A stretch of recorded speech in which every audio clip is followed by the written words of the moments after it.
Good afternoon once again, learners. As we said, that the topic of the day is gonna be weathering, and we have talked about it in the introduction. I showed you the video, and then I asked you questions that what was the video all about, and then you answered me. Do you still remember? Okay, so to proceed, to continue, I'm going to show you a PowerPoint. This PowerPoint has got a video recording. It's a video recording. So there is a voice that is explaining these notes that are being shown in this PowerPoint. So I'm going to play the PowerPoint, and along the course of the video, I will stop it and explain where I think there is necessary of explanation. And feel free, you as students, to ask questions. You stop me, you raise up your hand, and then you ask any type of question that you want to ask based on this topic. Okay, let me play the PowerPoint. Good morning to everybody. This is Mr. Kakama. I'm going to be teaching social sciences grade 9 on the geography side. The content area is chemical weathering. So, chemical weathering is the process by which rocks are broken down by chemical reactions. Chemical weathering changes both the composition and the appearance of the rock. This means chemical weathering, once chemical weathering has taken place into the rock will change its form. The rock will change how it looks. The rock will change how it appeared, comparing it from before and after weathering, chemical weathering. The types or different types of chemical weatherings. Namely, there is carbonation, there is oxidation, and also there is hydrolysis. Going to carbonation. Carbonation is the process that attacks rocks that contain calcium carbonate, such as limestone. In this process, carbon dioxide mixes with the water in the rain clouds to form a weak carbonic acid. Then that carbonic acid reacts with calcium carbonate to form calcium carbonate. In short, once a rock is being affected by chemicals, it is easily washed or weathered away or washed away.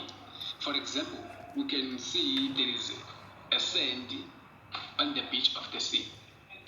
That sand comes from the stone or from the rock. There was a rock that has been gradually washed away into small particles. So that rock has changed its shape, has changed how it was looking before and after the chemical weathering had taken place, because sea or has got what? A salt. So we can make an example here.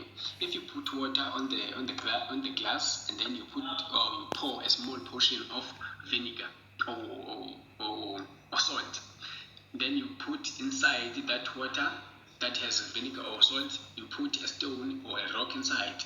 The rock will gradually be removed. The small particles will be removed gradually until they become what? A sand or small particles. This is what is happening when the chemical weathering is taking place.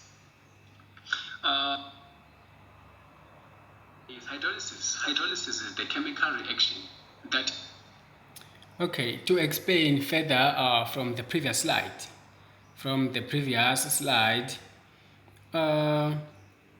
This means when you put water into the glass,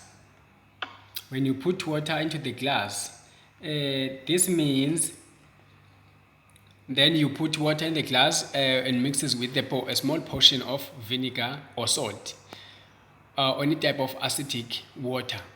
Then you put the stone inside that water that is within the glass. The water will, the stone or the rock will start to be washed away, will be gradually worn away by that chemical, and then small particles of that rock will be removed until it becomes more like a sand, or if is within the water, it will become a clay or a mud. So that's what is happening when the chemical weathering takes place into the rock. Okay.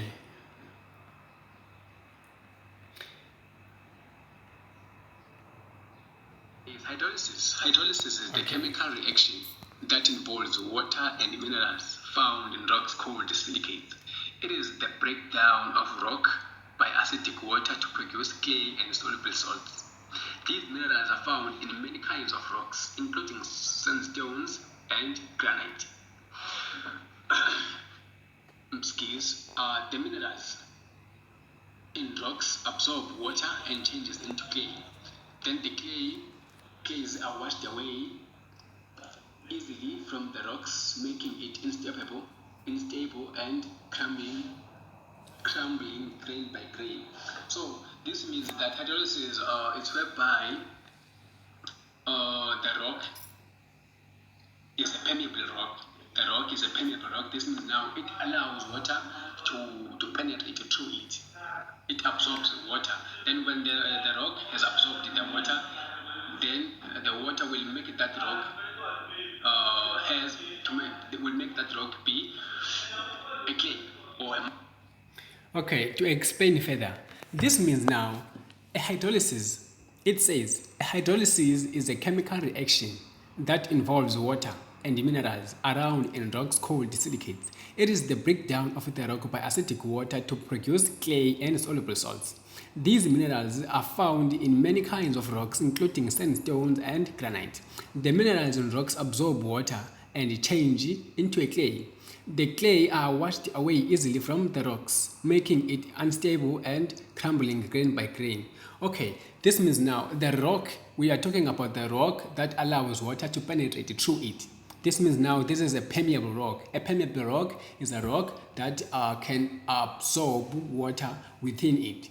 Then when the water penetrates through the rock, the water within the rock will make that rock unstable. That means it will be easily break down.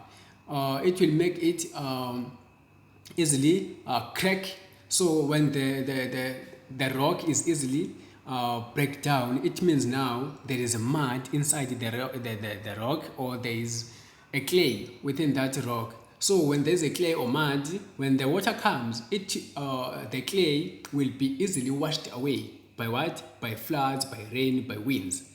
Okay, so that's what we're talking about when we're talking about hydrolysis. Okay, let's proceed. Mud, sort of something like that.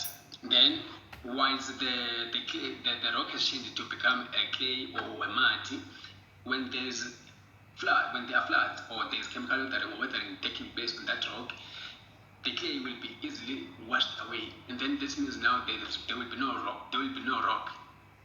At the moment, there will be no rock, or it will be washed away. Then it will change the form, change the shape it was, and then how it is looking.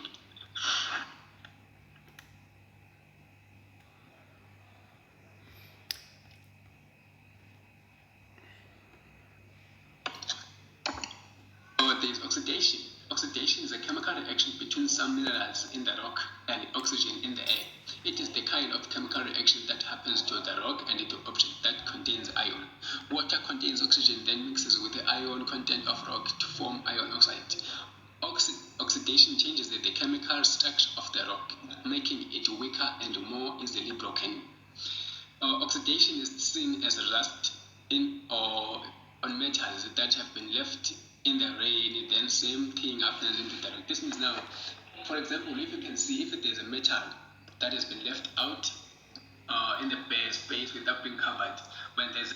Okay, this means now oxidation. The example of oxidation is whereby there's a metal that has been left outside in the bare space without being covered. Then when there's a rain, then that metal is being affected by water or dew.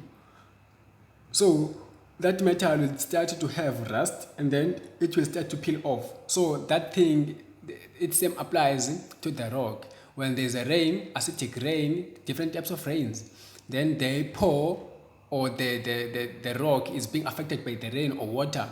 Then the outer sides, the outer layers of the rock will be started to be peeling off just because it has been loosened by what? By rain, by the dew, by water. So the water or the rock will start to crack and then will be easily washed away, grain by grain, or the upper side or the upper parts of what? Upper particles of the rock will be washed away by floods, by winds, by rains.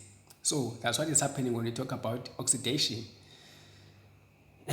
Thank you. So this is the end of our presentation.